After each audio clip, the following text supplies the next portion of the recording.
오늘 본문 14절에 예루살렘에 있는 사도들이 사마리아도 하나님의 말씀을 받았다 함을 듣고 베드로와 요한을 보내매 했습니다. 예루살렘에 있던 사도들이 사마리아에서 빌립 집사의 전도로 많은 사람들이 예수님을 영접하고 구원받는 놀라운 역사가 일어났다는 소식을 듣고 베드로와 요한을 파송했습니다. 그래서 두 사도는 사마리아에서 새로 믿게 된 성도들을 위해 세례를 베풀고 안수하여 성령 받기를 기도했습니다. 그러자 사마리아 사람들도 성령을 받는 역사가 일어났던 것입니다. 이때 마술사였던 시몬이 사도들을 통하여 진짜 능력이 나타나는 것을 보고 크게 호기심이 생겼습니다. 그러면서 마술사 시절에 나쁜 버릇이 나왔습니다.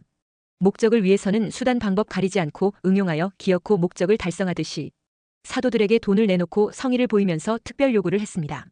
19절에 이 권능을 내게도 주어 누구든지 내가 안수하는 사람은 성령을 받게 하여 주소서 했습니다. 시몬은 그의 짧은 생각에 혹시 돈을 주는 성의를 보이면 성령을 살 수 있지 않을까 하는 생각을 했던 것입니다. 안수기도 할 때 성령이 임하는 것을 본 마술사 시몬은 이것은 바로 내가 하고 싶은 것이라고 여겼던 것입니다. 이 능력만 가지면 이전보다 더 놀라운 사람이 될 수 있을 것이라는 계산도 나온 것입니다. 그러나 베드로는 시몬의 그 잘못된 사고방식을 책망했습니다. 21절에 베드로가 이르되 내가 하나님의 선물을 돈 주고 살 줄로 생각하였으니 내 은과 내가 함께 망할지어다. 하나님 앞에서 내 마음이 바르지 못하니 이 도에는 내가 관계도 없고 분깃될 것도 없느니라 했습니다. 시몬이 하나님의 선물을 마술처럼 돈 주고 살 줄로 생각한 것을 책망했습니다. 마술로 인한 기적과 성령으로 인한 기적은 전혀 다른 것입니다. 마술은 돈을 받고 사람을 속이는 행위라면 성령은 하나님의 은혜로 그저 주시는 선물입니다. 마술은 자연의 힘을 이용하는 것에 비해 성령은 초자연저인 하나님의 능력에 의한 것입니다. 마술은 자기의 의도를 타인에게 강요하는 것인 반면에 성령은 자신을 하나님께 굴복시키고 하나님의 뜻이 자기를 통하여 나타나게 하는 것입니다. 그리고 성령은 기도할 때, 안수받을 때, 말씀을 들을 때 충만하게 받을 수 있습니다. 무엇보다 성령은 예수님을 믿고 죄 사함을 받을 때 임합니다. 초대 교회 당시의 성령 충만 체험은 대개 방언과 예언을 동반했습니다. 시몬은 그런 능력이 임하는 것이 너무나 부럽고 갖고 싶었던 것입니다. 그러나 베드로는 시몬의 올바르지 못한 중심을 보고 크게 책망했습니다. 23절에 그러므로 너의 이 악함을 회개하고 주께 기도하라. 혹 마음에 품은 것을 사하여 주시리라. 내가 보니 너는 악독이 가득하며 불의에 매인 바 되었도다 했습니다. 하나님의 선물을 돈 주고 살 줄로 생각하는 그런 불의한 것을 회개하지 않으면 시몬은 돈과 함께 망할 것이라고 책망했습니다. 그러자 시몬은 24절에 시몬이 대답하여 이르되 나를 위하여 주께 기도하여 말한 것이 하나도 내게 임하지 않게 하소서 하니라 했습니다. 우리는 성령이나 성령님이 주는 은사를 돈 주고 사고자 하는 생각을 하지 말아야 합니다. 헌금 많이 한다고 성령을 받는 것은 아닙니다. 오직 하나님의 은혜와 믿음으로 성령을 받아야 합니다. 우리가 회개하고 예수님의 피로 죄 사함을 받고 부활하신 예수님을 나의 주인으로 모시면 하나님은 우리에게 성령을 선물로 주십니다. 하나님의 선물은 값없이 거저 주시는 것입니다. 너무 비싸므로 가격으로 칠 수 없어서 값이 없이 주시는 것입니다. 하나님의 성령은 회개하고 진정으로 예수님을 믿고 죄 사함 받은 자에게 주시는 하나님의 선물입니다. 선물은 우리가 돈을 주고 살 수 있는 것이 아닙니다. 그러므로 성령의 역사를 이용하여 돈을 벌 궁리를 해서는 안 되는 것입니다. 엘리사가 전한 말에 순종하여 무서운 나병을 고침받은 나아만 장군이 돈과 큰 선물을 엘리사에게 주려고 했습니다. 그러자 엘리사는 하나님이 주신 선물이기 때문에 돈이나 선물을 일체 받을 수 없다고 했습니다. 하나님의 은혜와 선물은 세상적인 대가 지불이나 거래 방법으로 받을 수 있는 것이 아닙니다. 세상의 부동산이나 육적인 것, 명예와 권력 같은 것은 어느 정도 돈으로 살 수 있습니다. 그러나 하나님으로부터 주어지는 죄 사함의 은혜, 성령의 은사 같은 사랑과 행복과 건강과 인격 같은 것은 돈으로 살 수 없습니다. 이렇게 돈으로 살 수 없는 것들이야말로 사람에게 없어서는 안 되는 아주 중요한 것들입니다. 첫째, 하나님의 은사는 돈으로 살 수 없기 때문에 돈벌이로 이용하면 망합니다. 20절에 베드로가 이르되 내가 하나님의 선물을 돈 주고 살 줄로 생각하였으니 내 은과 내가 함께 망할지어다 했습니다. 사도들의 안수 기도를 통해 하나님의 능력이 임하는 것을 보고 크게 놀란 시몬은 자기가 해왔던 마술의 능력과는 전혀 비교할 수 없는 능력임을 알았습니다. 그래서 그는 사도들에게 돈을 내놓으면서 자기도 안수하면 그런 역사가 나타나게 해달라고 부탁했습니다. 이 능력을 받으면 눈속임이 아니라 진짜 능력자가 될 줄로 여겼던 것입니다. 그러나 그는 영적으로 너무 무지한 자였습니다. 하나님의 나라도 성령의 능력도 영적인 영역도 돈이면 안 되는 게 없을 것이라는 어리석은 생각을 했던 것입니다. 시몬은 빌립으로부터 물세례까지 받고 주님을 영접했지만 아직 주님과 복음에 대해 잘 모르고 세속적인 수완으로 무엇이든지 하려고 하는 그 나쁜 버릇이 나왔던 것입니다. 하나님의 선물을 돈으로 사려고 한 시몬처럼 타락한 중세 카톨릭은 성직을 돈으로 매매하는 일들이 허다하게 있었습니다. 이것을 시모니즘이라고 합니다. 시몬이 돈을 주고 성령의 은혜와 권능을 사려고 한 것에서 유래된 말입니다. 그러나 하나님을 이용해 자신의 탐심을 채우려는 자들은 하나님이 그냥 두지 않습니다. 그 이유는 이런 자들이 하나님의 영광을 가리고 교회를 더럽히고 교회를 세상의 조롱거리로 만들기 때문입니다. 심판 때에 이런 시모니즘의 함정에 빠진 자들이 낭패를 당할 것을 주님은 경고했습니다. 마태복음 7장 22절에 그날에 많은 사람이 나더러 이르되 주여 주여 우리가 주의 이름으로 선지자 노릇하며 주의 이름으로 귀신을 쫓아내며 주의 이름으로 많은 권능을 행하지 아니하였나이까 하리니 했습니다. 그러나 이에 대해 마태복음 7장 23절에 그때에 내가 그들에게 밝히 말하되 내가 너희를 도무지 알지 못하니 불법을 행하는 자들아 내게서 떠나가라 하리라 했습니다. 그러면 우리가 조심해야 할 시모니즘은 어떤 것이 있습니까? 먼저 교만이 바로 멸망받을 시모니즘입니다. 마술사 시몬은 예수 믿기 전에 자칭 큰 자였습니다. 본문 9절에 그 성에 시몬이라 하는 사람이 전부터 있어 마술을 행하여 사마리아 백성을 놀라게 하며 자칭 큰 자라 하니 했습니다. 그런데 전설에 의하면 시몬은 결국 다시 마술로 돌아가 마침내는 시몬교의 창시자가 되어 스스로 신으로 자처했다고 합니다.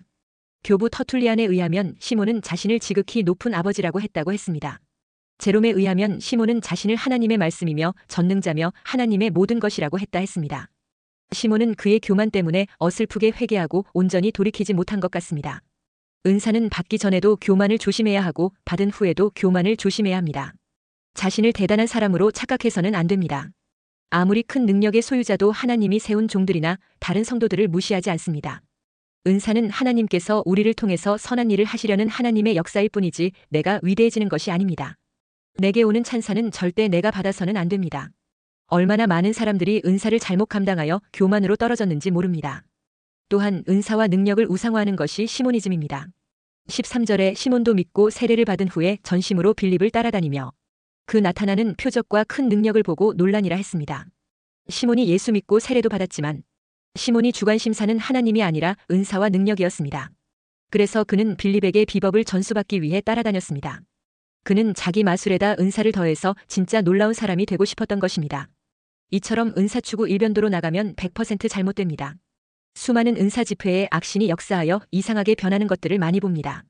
우리가 사모하는 것은 하나님 그분이시지 은사나 능력 자체가 아닌 것입니다. 우리가 하나님을 붙들면 하나님도 은사도 함께 얻을 수 있습니다. 그러나 우리가 은사만 붙들면 하나님도 은사도 떠나가게 됩니다. 그리고 대신에 악한 영이 틈타게 됩니다. 그래서 온갖 은사가 나타나는 것 같은데 나중에 보면 교회를 혼란시키는 악령인 것을 알 수 있습니다. 하나님이냐? 하나님이 주신 은사이냐? 분명하게 마음을 정해야 합니다. 은사가 중요하지만 바른 은사관을 가져야 합니다. 또한 자아 성취를 위한 믿음 생활은 시모니즘입니다. 시몬은 사도들에게 19절에 누구든지 내가 안수하는 사람은 성령을 받게 하여 주소서 했습니다. 이 말은 하나님 주권이 아니라 자기 주권을 강하게 드러내고 있습니다. 쓰임받는 자세가 아니라 성령을 부리려는 생각을 하고 있습니다. 시몬은 자아를 내려놓지 못하고 있었습니다. 성령님께 사용을 당해야지 성령을 사용하려는 것은 큰 죄입니다. 성령의 능력을 받아 세상을 주름잡는 큰 능력 있는 일군이 되고 수천 명 수만 명이 모이는 데 역사를 이루려고 꿈꾸지만 좌절의 늪에 빠지는 것입니다. 왜 그렇습니까? 자기 주권을 하나님께 굴복하지 않고 더 내세우기 때문입니다.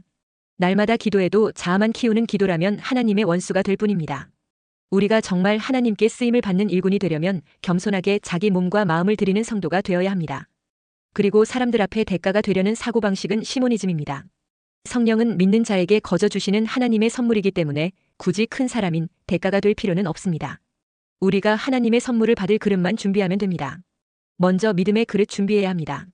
예수 그리스도를 나의 주로 믿으면 성령은 찾아오십니다. 예수 믿는 성도는 이미 성령을 받은 사람입니다. 그것을 믿어야 합니다. 그리고 여기서 필요한 것은 성령을 더 충만하게 모실 그릇이 되는 것입니다. 그런 그릇이 되려면 회개하고 겸손과 순종으로 하나님을 경외하고 충성하는 깨끗하고 아름다운 믿음이 되려고 해야 합니다. 이것은 내 안에 하나님의 자리를 만들어드리는 것입니다. 예수 믿고 회개하고 경외하는 것은 하나님께서 충만하게 임하실 자리를 만들어드리는 의미가 있습니다. 이것이 신령한 성전입니다. 신령한 성전만 되면 솔로몬 성전과 스룹바벨 성전에 하나님께서 충만하신 영광으로 임하신 것처럼 우리에게 더욱 충만히 임하시는 것입니다. 둘째, 우리에게 진실하고 순전한 신앙생활이 없으면 천국의 분깃도 없습니다. 21절에 하나님 앞에서 내 마음이 바르지 못하니 이 도에는 내가 관계도 없고 분깃될 것도 없느니라 했습니다. 베드로는 시몬이 성령의 권능을 돈으로 사려고 한 마음에 대해 하나님 앞에서 내 마음이 바르지 못하다고 지적했습니다. 마술을 통해 거짓에 익숙한 시몬은 그 습관대로 바르지 못한 방법으로 목적을 달성하려고 했던 것입니다. 베드로는 그와 같은 시몬의 마음 자세는 거짓된 것으로 하나님 앞에서 바르지 못한 마음이라고 책망했습니다. 하나님은 진실하고 신실하신 성품입니다. 그러므로 그 앞에서는 거짓과 술수와 위장과 사술이 통하지 않습니다. 그러니 그런 바르지 못한 마음으로는 하나님의 은혜와 관계되거나 분깃이 있을 수 없다는 것입니다. 우리의 마음이 바르지 못한데 하나님 앞에 나아가 순전한 마음인 것처럼 가장한다고 그것이 통할 수 있다고 여기는 것은 무지한 일입니다. 그래서 우리는 하나님 앞에서 내 마음의 중심이 항상 진실하고 순전하도록 힘쓰면서 은혜를 구해야 합니다. 그런 순전하고 진실한 마음을 추구하지 않는다면 그 마음은 복음과도 하나님의 은혜와도 상관이 없고 분깃도 없다는 것입니다. 정말 무서운 말씀입니다. 시몬은 교회에 등록도 하고 세례도 받고 출석도 했지만 아직 그 마음을 바꾸지 않고 있었습니다. 그렇게 그는 거짓된 믿음을 가졌기 때문에 하나님의 축복과 은혜에서 멀어진 것입니다. 주님 앞에 설 날이 가까울수록 우리에게 더욱 필요한 것이 있다면 그것은 진실하고 순전한 믿음입니다. 이것이 없이는 주를 보기 어려운 것입니다. 그러면 진실하고 순전한 믿음이 무엇일까요? 그것은 주님을 깨끗한 마음으로 믿고 선하고 착한 양심으로 섬기는 것을 말합니다. 디모데전서 1장 19절에 믿음과 착한 양심을 가지라. 어떤 이들은 이 양심을 버렸고 그 믿음에 관하여는 파선하였느니라 했습니다. 착한 양심을 버리면 믿음이 파선한다고 말씀하고 있습니다. 거짓된 믿음은 무너진다는 것입니다. 그러니까 진실한 믿음 없이도 얼마든지 교회를 출석하고 교인 행세, 목사 행세를 할 수 있다는 것입니다. 그러나 문제는 하나님께서 그런 사람에게는 아무것도 관계하지 않으므로 하나님과 무관한 사람이 되어버리는 것입니다. 23절에 내가 보니 너는 악독이 가득하며 불의에 매인 바 되었도다 했습니다. 착한 양심을 잃고 거짓으로 단련된 마음을 가진 시몬은 그 심령의 상태가 악독이 가득하며 불의에 매인 바 되었다는 것입니다. 여기 악독은 쓴 뿌리를 가리키며 독이 있는 마음입니다. 마귀가 세상 임금이 되어 있는 이 세상을 살아가다 보면 우리 마음에 거짓과 관련된 악독과 쓴 뿌리가 생겨 온전한 믿음에 서지 못할 때가 많은 것입니다.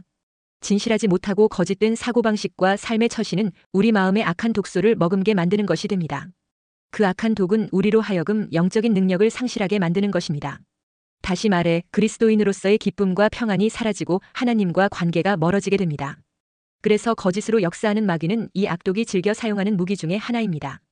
주님은 우리가 그리스도인으로서 승리의 삶을 살기를 원하십니다. 항상 승리하며 기쁨이 있고 영적인 평안함이 있는 삶을 살기를 원하십니다.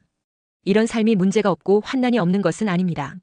비록 문제가 상존하고 있다고 하더라도 그럼에도 불구하고 하박국 선지자가 누렸던 그런 평강과 기쁨을 누리기를 원하시는 것입니다. 그래서 사도 바울은 가난과 시험과 핍박이 있는 빌립보 교회나 데살로니가 교회 등에게 항상 기뻐하라, 주 안에서 기뻐하라고 명령했던 것입니다. 열악하고 힘든 환경임에도 불구하고 주님 안에서 평강과 기쁨을 누리라는 것입니다. 그러므로 내 삶 속에 기쁨과 평강이 사라지고 없다면 나도 모르는 사이에 거짓과 악독의 쓴 뿌리가 생겼는지 모르는 일입니다. 그래서 바울은 에베소에 있는 성도들에게 에베소서 4장 31절에서 너희는 모든 악독과 노함과 분냄과 떠드는 것과 비방하는 것을 모든 악의와 함께 버리라 했습니다. 그러면 이 악독이 어디서 오는 것입니까? 인간의 부패 타락한 죄성에서 나오는 것입니다. 아담의 부패 타락한 본성은 옛사람의 모습으로 우리의 체질 속에 남아 있습니다. 사도 바울은 그것을 갈라디아서 5장 19절에서 육체의 일이라고 했습니다. 마술사 시몬은 그동안 마술로 사마리아 백성들을 놀라게 했습니다. 그는 그 일로 사람들에게 칭송을 받으면서 자칭 큰 자라는 칭송을 받기도 했습니다. 그러나 빌립을 통해 나타나는 진짜 능력을 보고는 매료되어 세례까지 받고 이제는 그가 베드로와 요한을 따르게 되었습니다. 그런데 시몬은 그들을 따르면서 지금까지는 자기가 가장 큰 능력을 행하는 사람이라고 생각하며 살아왔는데 이제는 그들이 자기보다 더 큰 능력을 행하는 것을 보았던 것입니다. 이로 인해 시몬은 인간의 옛사람의 죄성 가운데 있던 투기가 나오게 되었습니다. 투기란 내가 가져야만 하는 것을 다른 사람이 가지고 있다는 생각 때문에 일어나는 비정상적인 마음입니다.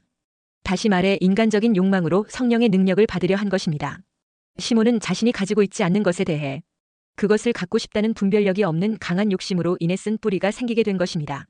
시몬은 돈으로 살 수 없는 하나님의 은사를 돈을 주고 사려고 했던 것입니다. 욕망을 이루기 위해 수단 방법을 가리지 않겠다는 것입니다. 그렇게 절제할 줄을 모르는 육체의 일은 사고를 치는 것입니다. 3. 셋째, 회개는 하나님과 다시 시작하는 길이고 축복의 지름길입니다. 22, 23절에 그러므로 너의 이 악함을 회개하고 주께 기도하라. 혹 마음에 품은 것을 사하여 주시리라.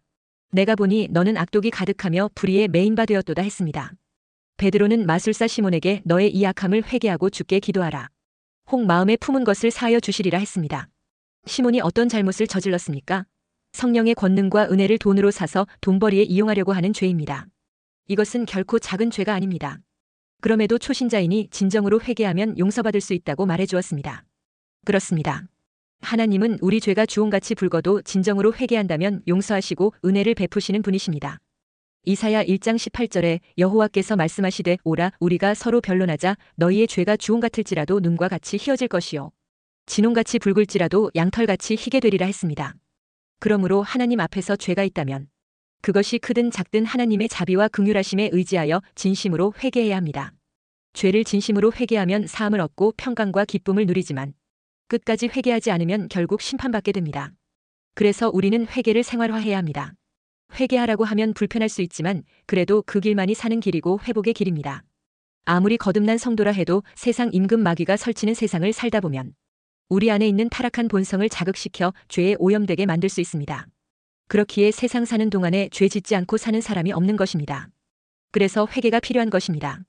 그런데 회개가 부담스럽고 내키지 않는다 하여 방치하게 되면 신앙 양심이 더러워지게 되고 마음이 완악해져서 하나님과의 교제가 막히기 시작합니다. 그렇기 때문에 회개는 신앙생활에 있어 필수 요건이라 할 수 있습니다. 어떤 사람은 주님을 영접할 때 한 번 회개하면 앞으로 지을 모든 죄까지 다 포함해서 용서받은 것이 되므로 더 이상 회개할 필요가 없다는 헛소리를 합니다. 그러나 그것은 잘못된 생각입니다. 요한복음 13장에서 예수님은 그것에 대해 자세히 말씀해 주셨습니다. 예수님이 제자들을 발을 씻겨줄 때 베드로는 예수님께 황송하여 요한복음 13장 8절에 내 발을 절대로 씻지 못하시리이다 했습니다. 그러자 예수님은 내가 너를 씻어주지 아니하면 내가 나와 상관이 없느니라 했습니다. 그러자 요한복음 13장 9절 10절에 시몬 베드로가 이르되 주여 내 발뿐 아니라 손과 머리도 씻어주옵소서. 예수께서 이르시되 이미 목욕한 자는 발밖에 씻을 필요가 없느니라 온 몸이 깨끗하니라 했습니다. 우리가 예수님을 믿고 영접할 때 하는 회개는 원죄와 불신앙의 죄에 대한 회개로 한 번으로 족합니다. 그러나 그 이후로 죄악된 세상을 살면서 연약하여 자범죄에 빠지게 된 죄들은 그때그때마다 발을 씻듯이 정결과 거룩의 상태를 유지해야 합니다. 그래야 거룩하신 하나님과의 관계가 바르게 유지되는 것입니다. 그렇게 하지 않으면 나도 모르는 사이에 회개하지 않은 죄가 자꾸 쌓여져서 악독이 가득하며 불의의 메인바 되었도다 하는 책망이 떨어질 수 있는 것입니다. 베드로와 요한은 세례까지 받은 시몬이 돈을 가지고 안수의 능력을 사려고 하는 것을 보고 기겁을 한 것입니다. 그래서 20절에 베드로가 이르되 내가 하나님의 선물을 돈 주고 살 줄로 생각하였으니 내 은과 내가 함께 망할지어다 하며 책망했습니다. 시몬은 그동안 마술을 통해 명예와 돈을 얻었습니다. 그런데 이제 중풍병자를 고치고 귀신을 쫓아내는 능력까지 받을 수만 있다면 더 바랄 것이 없어 보였던 것입니다. 이런 시몬을 향해 베드로는 23절에 내가 보니 너는 악독이 가득하며 불의의 메인바 되었도다 했습니다. 시몬이 겉으로는 세례까지 받았지만 실상은 아직도 사단에게 매여 있다는 것입니다. 회개하라는 베드로의 말에 시몬은 24절에 나를 위하여 주께 기도하여 말한 것이 하나도 내게 임하지 않게 하소서 했습니다. 회개는 자기가 하는 것이지 남이 기도해 줄 문제가 아닙니다. 가톨릭 신자들은 신부님 앞에서 죄를 고백합니다. 고해성사의 중요한 문제는 하나님 앞에서의 진정성입니다. 정말 죄를 회개한 것인지 아니면 요식행위인지. 그래서 베드로는 시몬에게 22절에 혹 마음에 품은 것을 사하여 주시리라 했습니다. 용서받을 가능성이 100%는 아니라는 말입니다. 그러니까 시몬의 회개가 진정성이 있다면 용서받을 것이고 진정성이 없다면 용서받지 못한다는 것입니다. 베드로 사도가 볼 때의 마술사 시몬은 지금 진정성에 문제가 있다는 것입니다. 워낙 거짓과 사기로 살아온 시몬이라 지금 회개까지 진정성에 대한 깊은 질문을 해보아야 한다는 것입니다. 하나님 앞에서 바른 마음을 가짐으로 말과 행위에 있어 진정성을 인정받는 믿음으로 살게 되시기를 주의 이름으로 축원합니다.